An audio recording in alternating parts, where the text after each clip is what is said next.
Welcome to Financial Issues, where we join reality with truth, helping you make the most of your money by honoring God with your investments. Now listen in as we give you the practical tools and advice you need to become a biblically responsible investor. Good morning. Welcome to Financial Issues. It is Rapid Fire Friday today, and our phone lines are already open. 610-363-1110 is the phone number to call, and we're going to have a prize for the first two callers today, a Financial Issues FISM baseball cap. I think Seth's got a picture of it there. I didn't have one. I got it right here, I was going to try to wear it, but I didn't have one. Yeah, this is a great cap. If you're looking for something good to wear, show your FISM merch.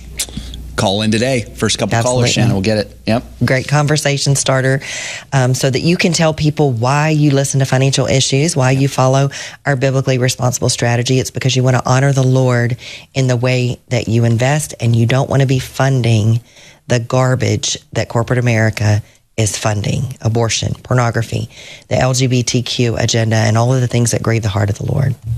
So, be the first caller today, our first two callers, and get your FISM cap. 610-363-1110. We had a partner conference call yesterday. It was posted. We had to take it down because we hadn't gotten approval yet, but if it's not back up, it will be very, very shortly. So today, we're going to take a look at what investors should do with their money during the time when they are between the ages of 65 and 75, or really just entering into the retirement or distribution phase of their investor life cycle. We're also going to tell you what you need to know to be in the know, a recap of this week's economic highlights, and of course, get to your Rapid Fire Friday questions. So at Financial Issues, we help you stay in the know about the financial issues of the day. We help keep you abreast of what's happening in the economy and the markets, and help you understand how that impacts your own personal financial issues. My takeaways for this week ending today, August the 30th of 2024. So far this week, the Dow, that doesn't include NVIDIA, is up 1%. The S&P, which does, is down 0.2%. And the NASDAQ, which does include NVIDIA in a big way, is down 1.3%. The pre-markets this morning are looking positive on the news that we got out, but let's take a look at what happened during the week that's really impacted the markets.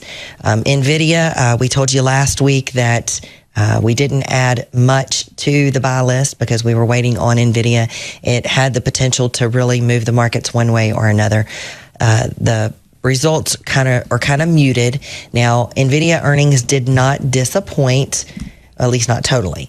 It was overall a positive second quarter for NVIDIA, with revenues beating expectations by 4.5% to hit $30 billion. Now, NVIDIA reporting earnings per share of 67 cents a share, which was 11% above what analysts had forecast. But forward guidance was just not quite impressive enough to support another leg higher on NVIDIA. And so far this week, NVIDIA is down about 7%, therefore dragging down the S&P and the NASDAQ. We also got PCE, which is the Fed's preferred gauge of inflation. Talked about that a little bit on the conference call yesterday. You can listen in if you missed it, and I would encourage you to do so. We shared a couple of things, first-time information for the ministry. We shared a couple of things, and we want the partners to know first, so go take a listen. PCE, there were no surprises. Inflation did tick higher for July as expected. The Commerce Department reported just this morning that PCE, which is the Fed's preferred gauge for measuring inflation, was up 0.2% month over month, just as expected. Year over year, the number now sits at 2.5%. So that's the inflation number that the Fed is always talking about, that they're trying to get down to 2%. It sits at the same rate of increase as it was last month, because the July 2023 read that dropped off was the same as we got this month, 0.2% month over month. The core number came in up 0.2%. As well, just as expected, year over year, same as last month, it sits at 2.6%, but 0.1% better than what was expected. So nothing to see here, says the official inflation numbers carry on. The Fed now has the green light to continue to focus on the labor markets and initiate the cuts that they have telegraphed. Personal income was also released just this morning. It came in up 0.2% month over month. That was just as expected. Personal income in the U.S. rose 0.3% from the previous month to a little bit over $24 trillion in the month of July 2024, up from a 0.2% increase in the previous month. Personal spending also came out just as expected. No real upsets here. Personal spending in the United States increased 0.5% from the previous month for July of 2024, in line with what was expected.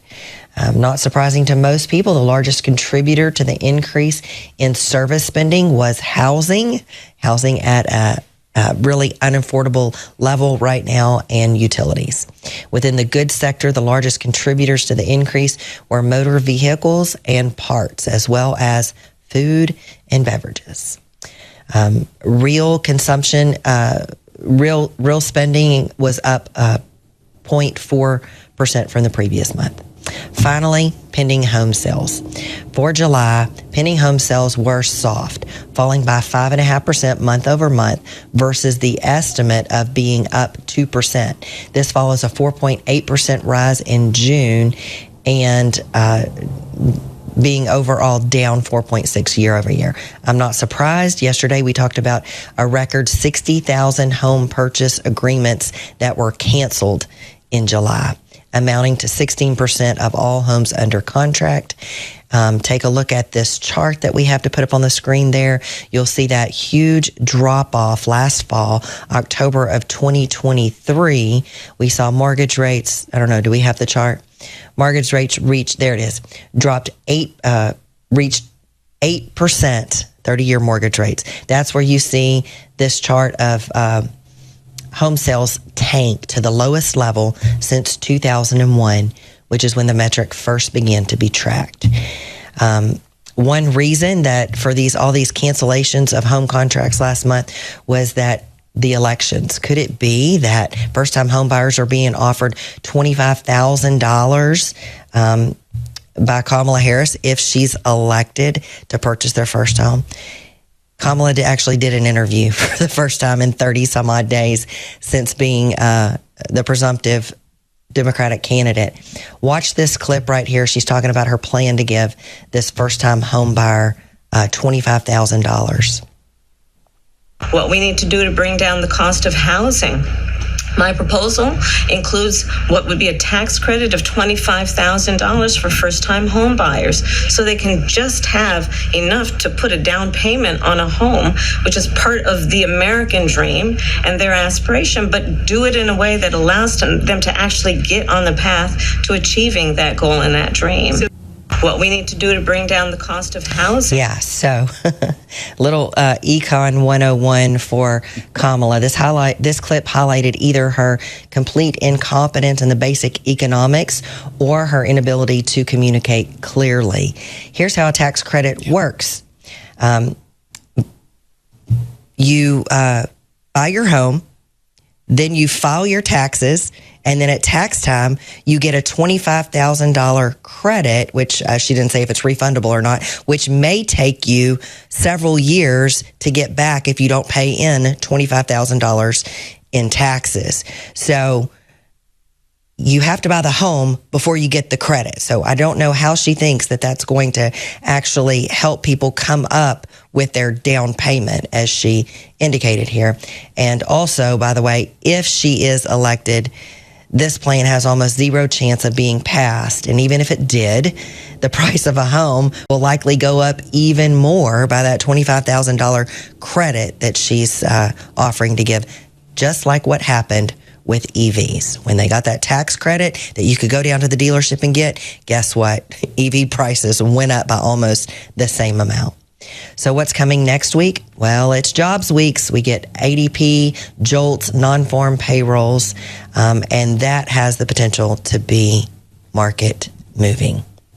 Well, now that you're in the know about recent and upcoming financial issues, we hope that you will learn more about how we can help you integrate those issues into your own stewardship.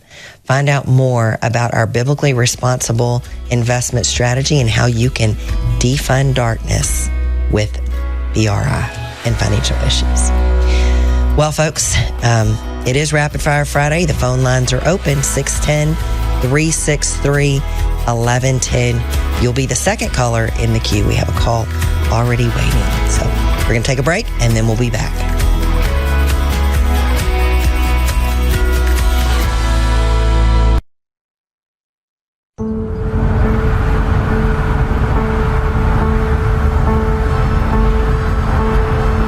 I want to make a point. No matter what happens, I'll always be there for you. I know.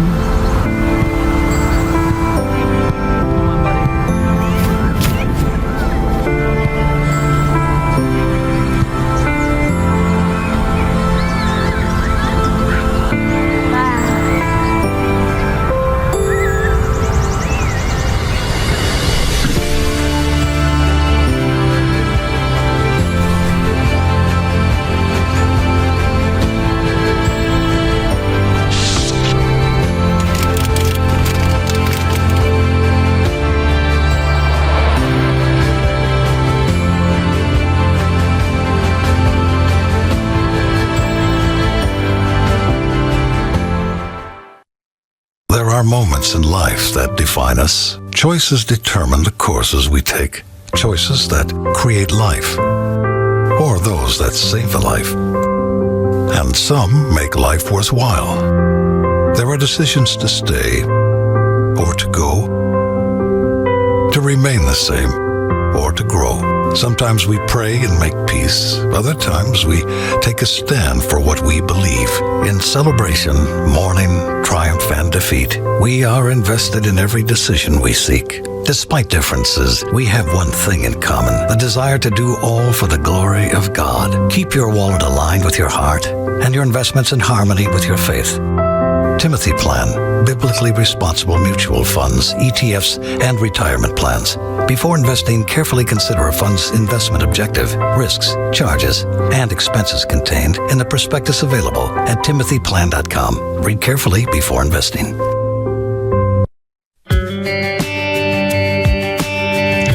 Welcome back to Financial Issues. We have the stewardship verse that we want to get to today and a little bit of a teachable moment. Then we're going to get right to those phone calls. So stewardship verse today comes from Psalm 92, 12 through 14. The righteous flourish like a palm tree and grow like a cedar in Lebanon. They are planted in the house of the Lord. They flourish in the courts of our God. They still bear fruit in old age, and they are ever full of sap and green. Well, date palms are known to be long-lived, upright, and useful, if you're wondering about the metaphors there in the verse. They give off a good tasting fruit, and they are very nourishing to the body. There are several references in the Bible about bearing good fruit, right? And as we enter into retirement, we are entering into that old age category. I don't think that God intended for us to live in retirement like the commercials show us, sitting on the beach with a drink in our hand and or on a sailboat sailing the seas every day, just kicked back and engaging in recreation. As long as there's breath in our bodies, I believe that God still has work that we get to do. It's a privilege to participate in the work of the Lord. Cedars in Lebanon trigger thoughts of majesty and stability. When we are rooted in the good soil of Jesus Christ, which is, by the way, the only way that we can become righteous, we flourish. Older people who are rooted in Christ have much experience and wisdom to share. I have an uncle, a mentor, a business mentor, that used to say, when you're green, you grow, And when you're ripe, you start to rot. So may we always stay connected to the vine, even in quote unquote old age, so that we can continue to bear fruit that is nourishing to the next generation, that we can offer them shade, offer them a spot of shade from the harsh heat of the world as we share our experience, our strength, and the reason for our hope, which is Jesus Christ. What do you think, Seth? That's good, Shana. No, I love that. I can only hope and pray that if the Lord blesses me with many years, and I'm in this season of life that we're talking about today, that I can have that kind of legacy. You know, you're exactly right. This is not the time to sit on the sidelines and let the younger generations take over. This is the time to be a force to be reckoned with for good in spreading the gospel and living for Christ, even as we enter those twilight years. So may we all do this. You know, speaking of those twilight years, Shana, as you mentioned, we're kind of entering that stage now for many of our listeners that they are in. One that's been rapidly growing as it's becoming full of baby boomers, that 65 to 75-year-old category. So our topic of the day is, how would you advise listeners who've made it to this retirement stage to be wise with their money? Why don't we start there? Sounds good. Well, those first retirement years are sort of the bucket list years. A lot of people have been putting away money their whole careers. They have a list of things that they would like to get done or like to experience. And so, those first 10 years can really be the years of highest distribution from your retirement savings account. Once you get past that first 10 years of retirement, life tends to slow down a little bit. You tend to go less and do less and hopefully spend less money as long as you don't have a big medical expense. So I think the thing that you need to really be aware of is that you need to stick to a budget, because those first years are going to be, your distributions are going to weigh very, very heavily on your account if you're taking more than you really should plan to. You have to decide when to take Social Security. You're eligible to receive full retirement benefits from Social Security at around age 66 if you were born between 1943 and 54. Your full retirement age, though, is a little bit of there's some fuzzy areas in there depending on what year you were born, but the best way to find out is to go to Social Security Administration's website. It's ssa.gov, and request your own personal statement.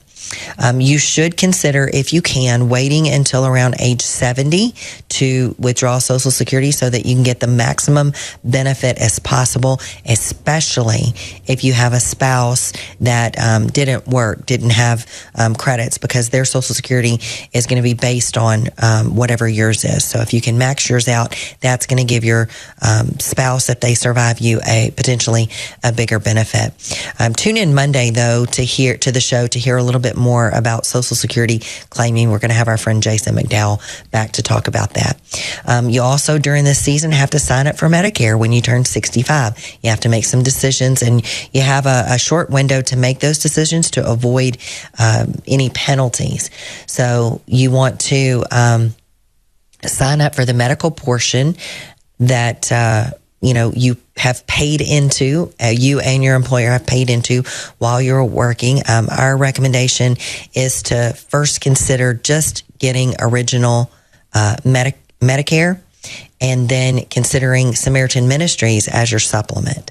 So hospital insurance is available at no additional cost to you, because you've already paid for it as part of your Social Security taxes while you were working. You also, during this time, consider how your home might be a source of income for you. Many people want to have their homes paid off by the time that they retire, but that is not necessarily the best strategy for everyone.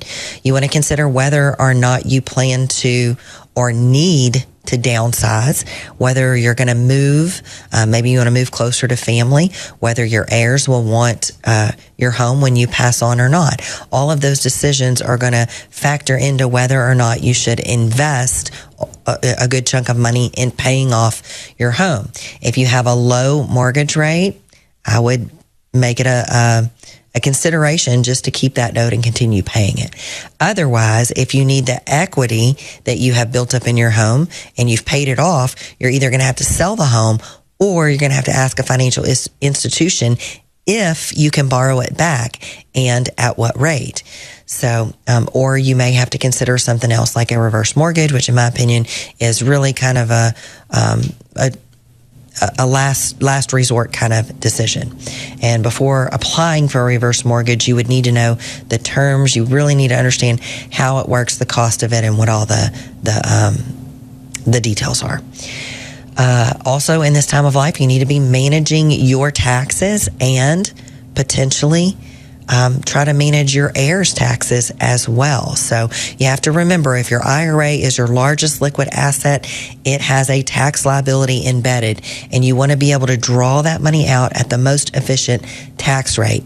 So if your IRA is your largest liquid asset, you want to consider maybe making distributions from that while taxes are still in very reasonable tax brackets. You can do that in one of two ways, either a Roth conversion. You need to be aware of what the rules are. You need to be able to have 5 years before you need to take the distributions to qualify for that tax-free growth. That's a great way to pass on assets to the next generation. Or you could consider just doing a transferring stocks or money out of your IRA into just a non-qualified account. Of course, you do have to pay taxes on it, so you're going to want to be mindful and be very strategic in your tax brackets as you do this, probably over a number of years. Also, you want to start to plan for qualified charitable distributions. Once you're 70 and a half years old, if you do giving directly from your IRA to nonprofit organizations, you get that portion of the money out at 0% tax. So that's a great way to manage those taxes. Also, you're going to have to be aware that at some point you're going to have to take required minimum distributions from your IRA account. Now, those ages have changed. It used to be 70 and a half period. Now it's a little bit different. It's 72 unless you had already started taking them, and that's eventually going up to 73, and I think there's plans to go up to 75 eventually. So you're just going to want to really use a calculator to determine what your required minimum distribution is at the age that you have to take it, because if you don't take it, whatever you don't take is taxed at 50%. That's a lot. So Roth IRAs don't have required minimum distribution, so you can keep money in there longer and potentially pass those on. A lot of things there. Yeah, no, that's good, Shana. Really good stuff. And it's true that gone are the years of aggressive growth like it was when you were in your 20s. Now's the time for really that kind of steady reliance on that income. Why is this the case? Well, when you enter into retirement, assuming 65 is when you retire, and start taking distributions off your retirement accounts to supplement your income or your portfolio, you must manage your risk. The biggest risk that you have there is sequence of returns risk. What this means, it's the risk that comes from the order in which your investment returns occur. In other words, the sequence of return risk is the risk that the market declines in the early years of retirement while you're taking ongoing withdrawals. So getting a big negative year in the first 5 years, or negative year or two in the first 5 years of withdrawals, could significantly reduce the longevity of a portfolio. In your accumulation years, when you're adding money in, not taking money out, the sequence of returns doesn't matter. You can look at 20-year periods, and you can mix up the returns. You can get all negative years first and then positive years, as long as the negative and positive years are exactly the same, but not necessarily in the same order. You end up with the same average annual return. That is not the case in the distribution years. The sequence of return matters a lot. Let's assume that you start retirement with $1 million. You invest 100% in the S&P 500, which you shouldn't do, by the way, but you have a 9% average return, and you take 4% distributions per year. The year you retired matters a lot. If we look back all the way to 1973, the best year to have retired would have been 1982. Over that time, assuming those circumstances that I just laid out, your income from your IRAs or your portfolio would have been $6.7 million, and it would have lasted until age 96.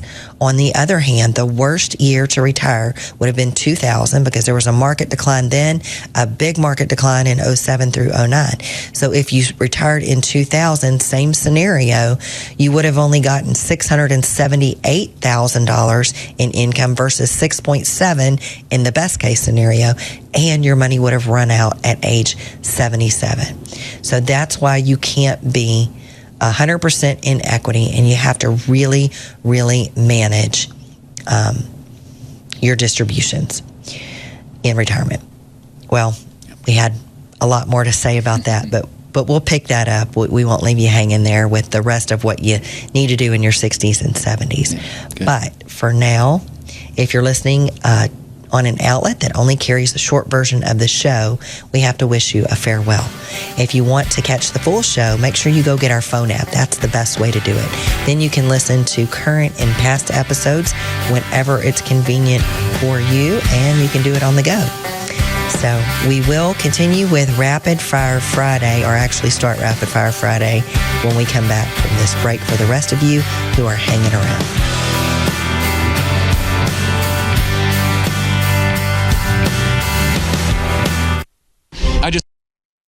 Hi, this is Shana Bird, the host of Financial Issues. Financial Issues family is so blessed to have saved tens of thousands of babies, all thanks to the generous support of you, our listeners and viewers. For $140, you can sponsor 5 ultrasounds. Please go to preborn.org, that's preborn.org, or financialissues.org, and click on the Preborn logo. Save a baby, save a life. Every time I turn on the news, I get so frustrated. When I read a headline, it's obvious they're just trying to manipulate me for clicks and views. I just want to stay informed about what's going on without all the drama and opinions. I knew I needed to find an alternative, and thankfully I found FISM News. They keep the viewers up to date with all the latest news without the extra noise.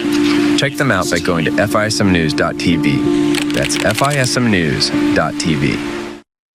If anybody's listening, thinking about joining, there's nothing like it. It's been great. I have peace of mind. I feel confident continuing to work. There's just a lot of things that y'all have added to my financial peace. You guys are the man. So I encourage everybody, partner, get in there and watch the videos. Portfolio after portfolio, you hear the stories. It works. And you guys make it possible. And I thank you for that. Married couples or even engaged, as you're coming together, working on your finances, God has blessed us incredibly, and it's been incredible to see what He's done in our lives. Just want to thank you, Financial Issues. As a novice investor, which I am, and I'm certainly learning so much from y'all. Thank you so much. Y'all take the fear out of it. Then my portfolio is doing great. You've really encouraged us, and I know you've probably encouraged so many others as well. Become a partner today by simply going to financialissues.org/join. Click the green button to become a partner. That's financialissues.org/join. I'm John. I'm Debbie, and we're Samaritan members.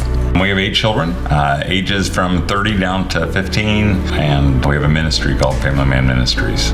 When he left the pastorate to start the ministry, we had no income for about a year potentially, and so we were living on almost nothing. The cost of healthcare seemed impossible because we had a big family.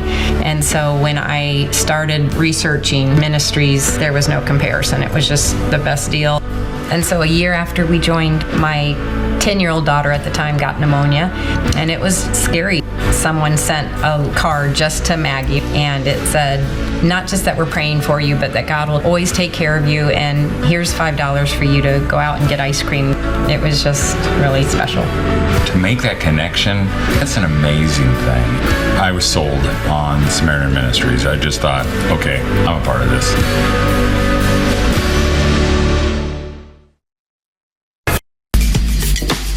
Securities offered through G.A. Reppel & Company, a registered broker-dealer and investment advisor, member FINRA and SIPC. Opinions expressed by Shana are hers alone and are for informational purposes only and do not necessarily represent those of G.A. Reppel or the outlet on which you are listening. You should consider how the information applies to your situation prior to personally implementing it, and consult any financial professional you work with to make sure it's applicable to your financial plan. Welcome back to Financial Issues. Let's get kicked off with Rapid Fire Friday. We've got a call from Carla in Arkansas. Hi, Carla. You're live on Financial Issues. Hello. Hello, hey, Carla. Yes. How are you?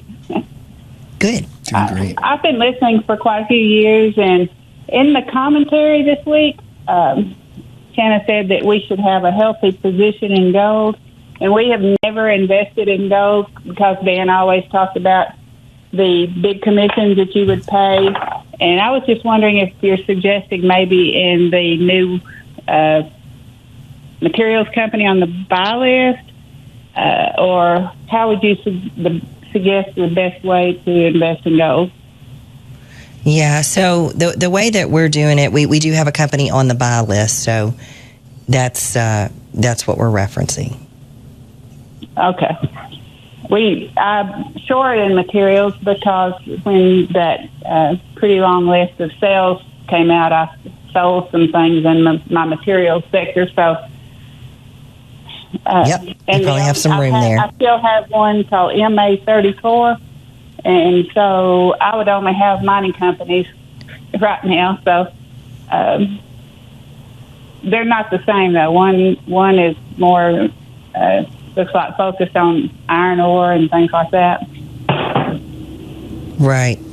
Yeah. Sorry, Carla. I'm having a little bit of trouble with my in-ear, so the sound is coming in and out. But yeah, I think if you stick to that buy list there, then you'll be good.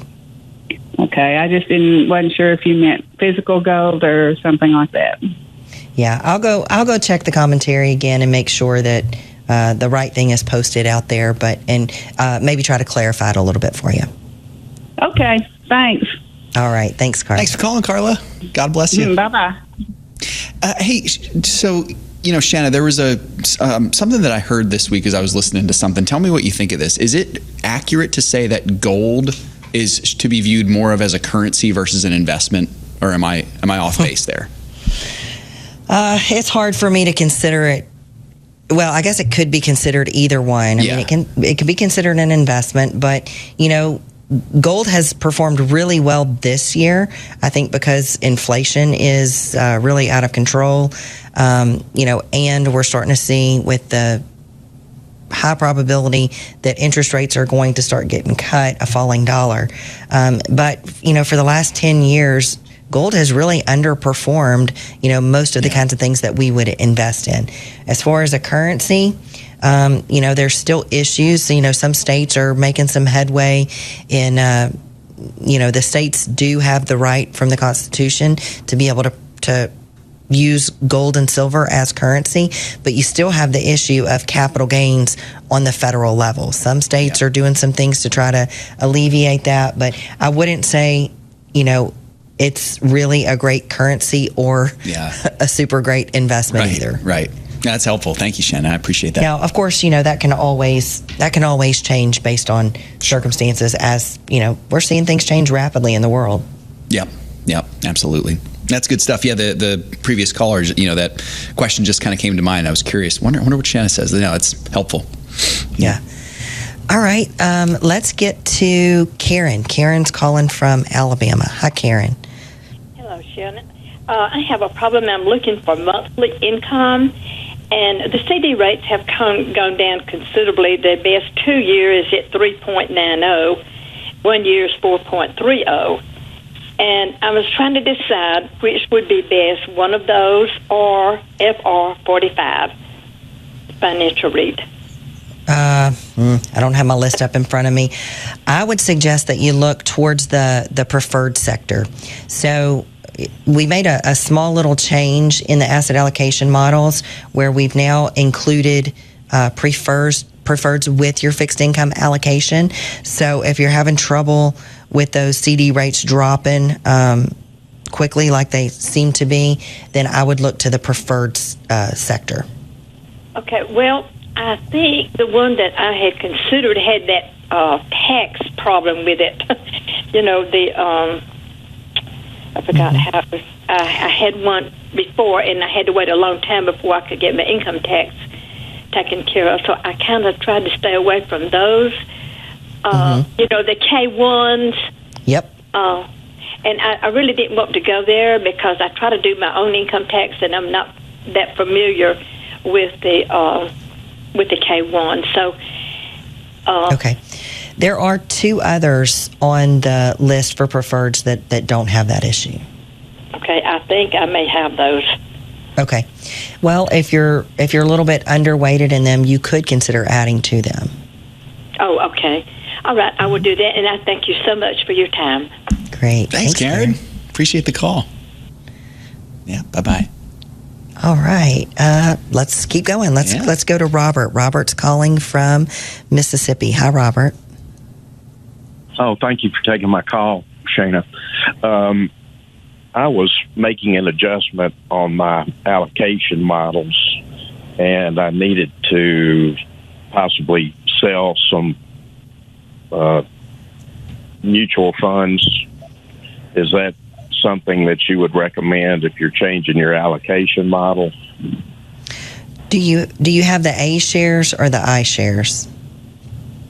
The A shares. Okay. Is there any fund? Is there another fund in your asset allocation model that you need to add to? Yeah, some of it, but I'm really overweighted in a couple of them, or at least one of them. I'm a little overweighted, so I didn't know whether to just keep it or whether to sell out of some of it. So it sounds like you. Are you over by a lot? Well, pretty good bit. Probably $10,000 or so. As a percentage of the portfolio, though, I mean, if it's a $20,000 portfolio, that would be a lot. If it's $1 million portfolio, I wouldn't think that would be a whole lot at all. So, as a percentage, how much are you? Are you more than 10% over? The percentage is not that much over. So, okay. I guess I just need to hang on to it. It sounds like. Yeah, I mean, the first thing that I would do if you need, if you're under allocated in another one of the mutual funds, then I would do an exchange to get that one up. But if your hair over, I would just let it ride, because you're going to have some drift in the portfolio, which means that you're going to be a little bit over or under at any given time. Okay. All right, Seth. I think I hear you saying we have the ag report. Yeah, the ag report's coming up. Robert, did you get your questions answered there, brother? I did. Thank you very much. Great. Thank you for the call. God bless you. Yeah, Shana, we got about 25 seconds left till the ag here. So. Okay, sorry. I'm really having some trouble with my in-ear this morning, and it's coming and going, so it's kind of hit or miss for me. So this is a pretty good middle part of Rapid Fire Friday. The phone lines are open now. You'll be the first caller, 610-363-1110. Here comes Craig with the ag report.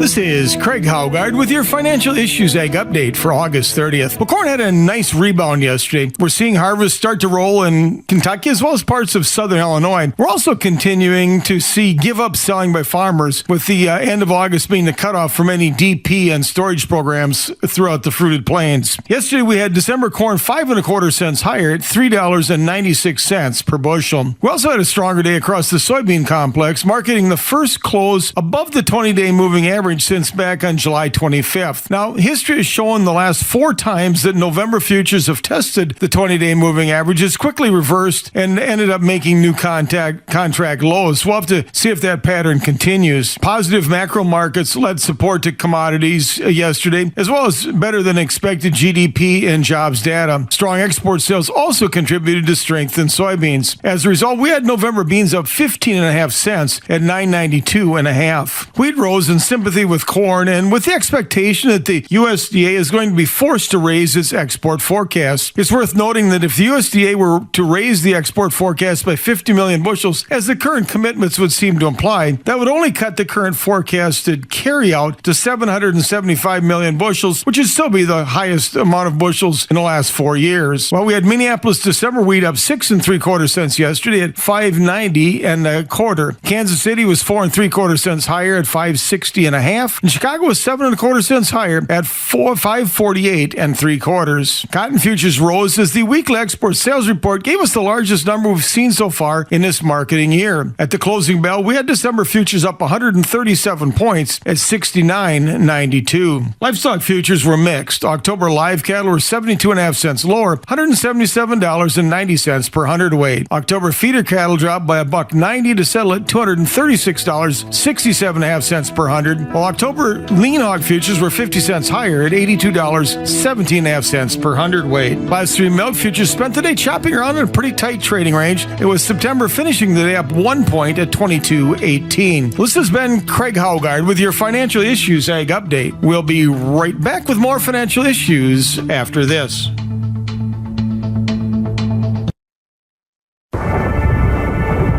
In a world where financial decisions can feel overwhelming, it's easy to lose sight of what truly matters. But what if there is a way to align your financial goals with your deepest values? Financial Issues has helped us navigate the complex world of finance through a biblical lens. By prioritizing and investing in a way that honors God, Financial Issues has empowered us to focus on what truly matters: our family, our faith, and our future. With Financial Issues by our side, we can invest knowing that our financial decisions are in line with our values. Take the first step today and become a Financial Issues partner to access rich online resources, training tools, and guidance for biblically responsible investing. Head over to financialissues.org and learn how to invest your money in a way that honors God. That's financialissues.org. How is Timothy Plan continuing to lead the fight as you guys now enter your fourth decade of leading this fight of biblically responsible investing? We've been too silent for too long, and we can no longer be silent. You stand up, like Ronald Reagan said, we're only one generation away from losing all of our liberty. Yeah. It has to be fought for. I wish it didn't. And you can fight for it. You don't need guns and ammunition and that. You can fight for it, especially with your dollars, because it's always about the money. And when the money starts impacting people, they start paying attention. When we launched this, they said it couldn't be done, but here we are 30 years later. They said you couldn't get competitive returns, but here we are. What a tremendous testament of God's grace. Go to financialissues.org/Timothy Plans to learn more about Timothy Plan.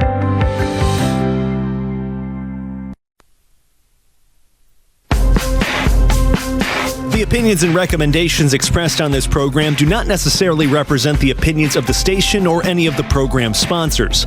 Additionally, all products or services offered by the program sponsors may not be known by the program. Welcome back to Financial Issues. Let's keep going with Rapid Fire Friday. We've got another call in the queue. Sheila from Iowa? Sheila, I believe, is from Iowa, and she's now ready for us, Shana. Good morning, Sheila. You're live. Good morning. Good morning. Thanks for calling. Yeah, thank you for taking my call. We just so love the program and listen every day. Just had a quick question. CS84. We're down 40% and have been down a while. I did add to it one time, but we're down 40%. Is this a good time to add more? If you're not overweighted, so this particular company is, we're starting to see a lot of weakness in the lower end consumer, the lower income consumer, and this is, right up their alley. So I think the company is a decent company. I think it's a good long-term hold. If you've already averaged down, you may not need to do it again. You really don't want to do it more than once or twice. 40%, that is sort of a trigger that would would trigger the idea of adding to it. But so I would say if it makes up less than 1% of your whole portfolio, yeah, go ahead and add to it at this time. But if you're closer to that 3% of your overall portfolio, then I would just wait it out. Okay, it's only 0.67%. So okay, add a little bit to it then. Okay. Yeah, I would. Thank you so much. Nice. Good question. Thanks you, for Sheila. calling, Sheila. And hey, Sheila, that's well done on you also. Shannon, remember earlier this week we were talking about how our partners, when stocks are down, they're not panicking. They're like, I want to add more. Let's do it. That's right. Well done, exactly. Sheila. That's good. Exactly. Well, we've been listening a long time, so we've learned that much. Good. All right. Thank you. Yeah, thanks for listening. Thanks for calling, Sheila. God bless. All right. So, I don't know. Do we have anything happening in social media land? We do, actually, you know what? Social, I haven't been keeping as much of an eye on it. There's a lot happening there, though. Of course, a couple people were asking about CS84, Shana, so I think you answered their questions there, too. Yeah, they just reported earnings, so that's why it's moving right now. Yep, absolutely. Over on Ask Shana, we can jump over there if you like. We've got William, who is 72, and he works part-time as a physician. He's saying, please give some additional clarity on which asset allocation model I should utilize. That's timely for our topic today, Shana. He's in that age range there. He's wondering, should I do the 55 to 65 or the 65 to 70? I recently switched to the 65 and up model. I'm still in the 22% tax bracket. We don't use our retirement funds at present with the exception of some giving from the traditional IRA. What do you think for William? Yeah, so that's a great question and sort of a teachable kind of moment. So the way that our asset allocation models are, we try to have them labeled in two ways. We have them labeled with age, and we also have them labeled with the style. So whether it's growth in income. And so the ages kind of center around the notion that you're going to retire at age 65 and you're going to start drawing on your portfolio. So, you know, William is 72, so he's definitely in that 65 range. But it sounds to me he's still working, so he still has income coming in. He's not taking out of the portfolio except to do some giving, which I'm glad to see that he's taken advantage of those qualified charitable distributions. So probably the net impact on his portfolio, I would assume, is that it's either staying relatively steady because maybe still investing some of that part-time income, or maybe there's just a small net distribution rate on the portfolio. So what I would say, and it also is going to depend on your risk tolerance. So, you know, if you're a well-seasoned investor, you have a higher risk tolerance. I mean, at this point, until you actually do retire and really start depending on your portfolio for income, you could stay in the 55 to 65. I definitely would shy away from the 75 and up model right now. So as long as you have a healthy risk tolerance and, you know, you plan on having some income for, you know, several more years, I would lean toward the 55. If this is maybe your last year to work and you're going to start taking some heavier distributions next year, then I would probably stick with the 65. Awesome, Shanna. Very good stuff. Up next, we have Mark. Mark's a bit late in getting his retirement going, but he says, I've been able to max my 401k this year in the health savings account. I'm looking for an investment avenue to continue investing. So far, I've been putting money in a money market account that's currently paying 5%. I'm sure this will be dropping as interest rates drop, though. And I picked up a 7-month CD paying 5%. What do you suggest for an avenue to continue investing for a 44-year-old? That's Mark. Okay, Mark. So I would take a good hard look at your tax bracket right now. I don't know what your income looks like. I would assume that it's fairly healthy since you're being able to max out your 401k, your health savings account, and you still have money to invest. So, you know, if you're in one of the highest tax brackets, then maybe you're doing the right thing by getting a lot of money into the 401k on a pre-tax basis. But you really have to give some thought to what tax rates are going to be in the future. You're 44 years old right now.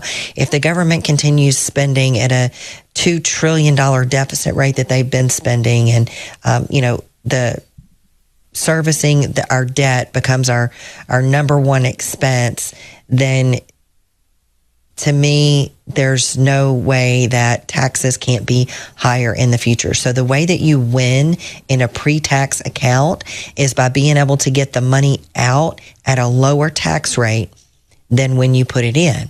So when you put the money in, you get your tax break right now. If you're in a really high tax bracket, that's beneficial to you. But you have to think about, you're 44, it's going to be probably at least another 15 to 20 years before you start to take that money out. There's a very good chance that you could more than double the amount of money that you have in there. So that means that even if tax rates are half of what they are today, which I don't think is a very high probability at all, you'd still have the same tax savings when you consider, and that's not even considering the time value of money. So I would strongly reconsider whether or not you want to be maxing out a pre-tax 401k, or you may be, I don't know if you're single or married, or exactly what your income is, but if you have the ability to contribute to a Roth, I would consider doing that. And then otherwise, you're just going to be starting a regular old investment account.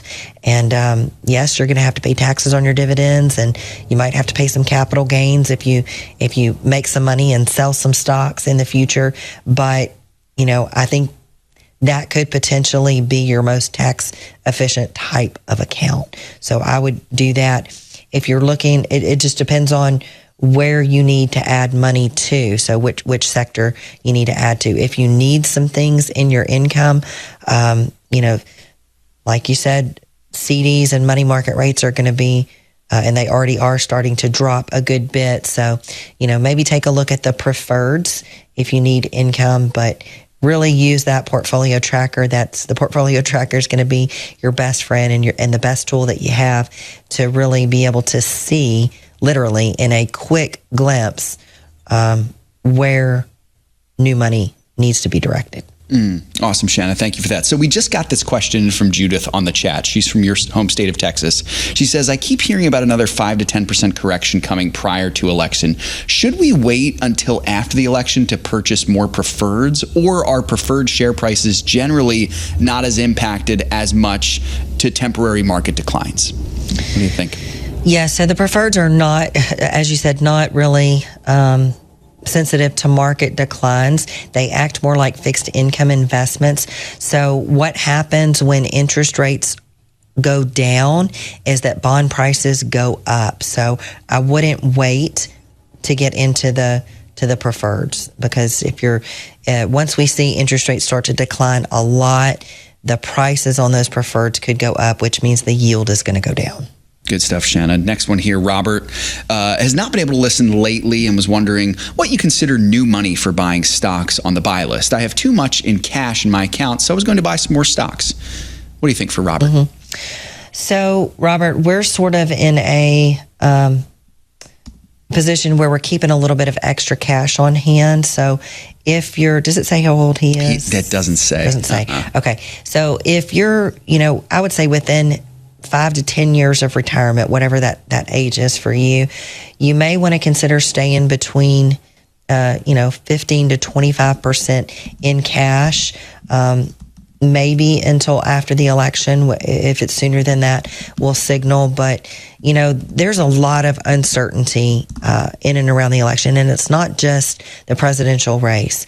There's the balance of power in Congress may be shifting. I think the best case scenario would be a Republican domination of the executive and the legislative branches. I think that's going to be, they seem to have the best policies for putting the economy in a position to be able to grow. So if there is a Harris presidency, I still think there's a likelihood to be a Republican Congress, and that would be good. That would create some gridlock and help to offset some of the things that Kamala Harris thinks she wants to do. I think that's all we have time for today. Man, It started out slow as far as Rapid Fire Friday goes, but we sure did get a lot in today. That's right. Yep. So we hope that you were built up. We hope that you were edified. And we ask you to come back next week because, Lord willing, we will be here to remind you that God owns it all. He's coming back, and there's going to be a test about how we handled the resources that we were trusted to manage. Make sure that you look us up on all social medias and interact with us there.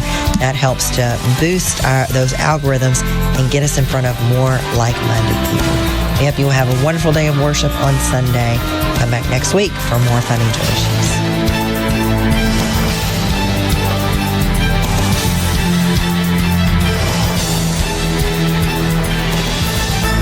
If we ever forget that we're one nation under God, then we will be a nation gone under. Thank you for joining us. This has been an FISM production.